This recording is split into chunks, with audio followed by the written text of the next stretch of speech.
আমি পারছি বলে চা বিক্রি করি, আমি তোমার মতো চামড়া ব্যবসা করি না। এখন যেহেতু আমার যোগ্যতা নিয়ে প্রশ্ন উঠেছে, যেহেতু কোন নায়িকারা বলেছে আমার সে যোগ্যতা নাই, কাজটাকে ছোট করে সে দেখেছে, তা এদের মতো মানুষকে সবসময় জুতা দিয়ে পেটানো দরকার। গাড়ি বাড়ি তাদের দরকার, আর আমার দরকার হচ্ছে আল্লাহর ভালোবাসা। দুবাইতে যে ডান্সের কাজ করে এমনি এমনি আমাকে শেখান ভাই। আমি এরকম অফার এমনও পেয়েছি যে হচ্ছে আজকে আমাকে দিনে দিনে গাড়ি বাড়ির মালিক বানাই দিচ্ছে। আমি রক্ষা না করতে পারি তাহলে আমি কিসের নারী, কিসের মানুষ? তার কোনো কোয়ালিফিকেশন নাই, সে চা বিক্রি করে কি করে?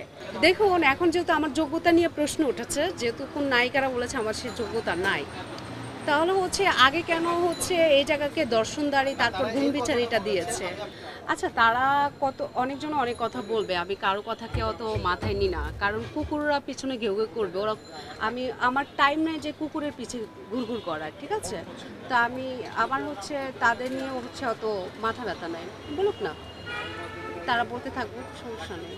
না, আমাকে পেন দিবে কেন? আমি একটু মুখোমুখি সংঘর্ষ করতে ভালোবাসি। হ্যাঁ, মানে পেছনে না।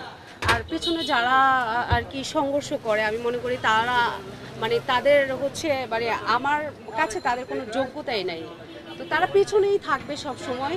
যদি আমার সাথে মোকাবেলা করতে হয় তাহলে আমি বলবো আমার সামনে এসে মোকাবেলা করুন। আসলে আমাদের দেশেই ম্যাক্সিমাম হচ্ছে যে কোনো কাজকে ছোট করে দেখে, আর সবাই আসলে কিভাবে কাজ না করে থাকবে সেই ইন্টেনশনে থাকে। তো আমি মনে করি, হ্যাঁ, আমি মনে করবো এইসব ধান্দা বাদ দিয়ে কাজ করুন, যে জায়গায় থাকুন না কেন কাজ করুন, কাজ করে এখানে কাজে কোনো লজ্জা নাই। আমাকে তানহা নামের একটা মহিলা আমাকেও একটা কথা বলেছে, তো আমি তাকে চিনি না, সেই তানহা নামের মহিলাটাকে আমি চিনি না, আমি ওই দিন দেখেছি তাকে। তো বলেছে তার কোনো কোয়ালিফিকেশন নাই, সে চা বিক্রি করে কি করে? তো চা বিক্রি করে, তো একটা মানুষ ভালোভাবে কথাও বলতে পারছে না, সে আবার নায়িকা হয় কি করে? মানে আমি সেটা ভাবতে আমার অবাক হচ্ছে। হ্যাঁ, আচ্ছা, যাই হোক, তো আমার কোনো কোয়ালিটি নাই, আমি চা বিক্রি করি, ঠিক আছে, ওকে। সো আমার কোয়ালিটি নাই, এজন্য আমি চা বিক্রি করি, আমি পারছি বলে চা বিক্রি করি, আমি তোমার মতো চামড়া ব্যবসা করি না, ঠিক আছে? আমার কথা হচ্ছে এইসব কথা বলার আগে আর যে কোনো একটা কাজটাকে ছোট করে সে দেখেছে, তা এদের মতো মানুষকে সবসময় জুতা দিয়ে পেটানো দরকার। কাজকে ছোট করে, মানে আমি স্টল দিয়েছি, আমি পারলে দুবাইতে কাজ করতে পারতাম, সে এইভাবে বলেছে যে আমি পারলে দুবাইতে কাজ করতে পারতাম, ডান্সের কাজ করতে পারতাম। তো দুবাইতে যে ডান্সের কাজ করে এমনি এমনি আমাকে শেখান ভাই।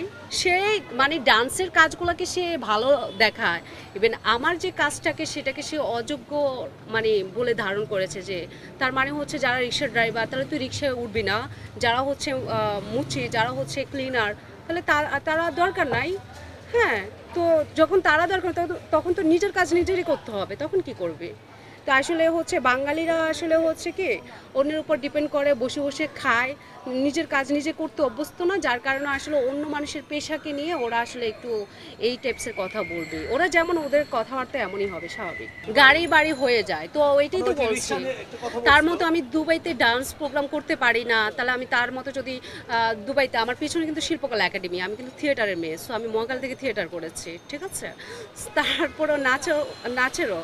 তো ইভেন তারপরে যদি বলে সে আমার যোগ্যতা খুঁজতেছে, আর কোথায় যাব বলেন? ইভেন সে আমাকে বলতেছে আমি ডান্সের করতে পারতাম, আমি হচ্ছে ওই যে কি যেন বলে বিভিন্ন হচ্ছে থিয়েটারগুলো করতে পারতাম, আমাকে বলেছিল। তো আমি আসলে হচ্ছে আমি করব না, আমার চা বিজনেস আমার ভালো লাগে, সম্মানের, আমি করতেছি, এটা আমার ভালো লাগছে। তোমার নাচতে ইচ্ছা করে তুমি নাচো গিয়া, সেটা আমার দেখার বিষয় না, আমি প্রয়োজন মনে করি না। তারা গাড়ি বাড়ি তাদের দরকার, আর আমার দরকার হচ্ছে আল্লাহর ভালোবাসা। আমার এই দুনিয়ার গাড়ি বাড়ির দরকার নাই, ঠিক আছে? সো আমি আজ নয় কাল মরবো। ওই যে দেখেন নাই বেলি রোডে মারা গেল কতগুলো মানুষ, তারা কি ওখানে সেফ ছিল, একটা সেফটি জায়গা, আজ কি করতে গিয়েছে? রেস্টুরেন্টে খেতে গিয়েছে, অথচ তারা কি হচ্ছে মানে ভাবতে পেরেছে যে আমি এই জায়গায় আজকে মারা যাব?